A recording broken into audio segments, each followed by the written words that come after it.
So patuloy ang paglapit ng Super Typhoon Karding sa kalupaan. Huli itong namataan 76 kilometers east of Polillo Islands.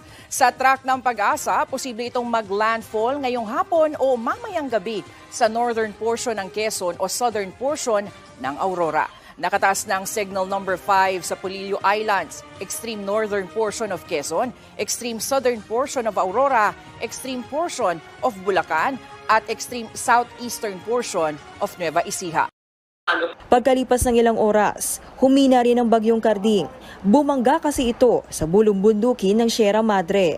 So alam po natin na may Sierra Madre po doon sa east ng Central Luzon. So kapag dumaan po yung isang bagyo sa rugged terrain plus sa mainland Luzon, ay po siya, wala po masyadong moisture. So hihina po talaga yung bagyo. Pagpapahalaga ng mga Pilipino sa kabundukan ng Sierra Madre. Naging pananggalang kasi ang Sierra Madre nang manalasa ang Super Typhoon Karding. Pinahina nito ang bagyo at nagsilbing proteksyon sa matindi sanang epekto sa malaking bahagi ng Luzon.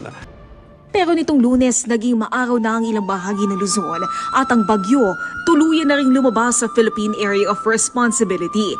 Giit ng Pag-asa, humina si Super Typhoon Karding nang daanan nito ang Sierra Madre.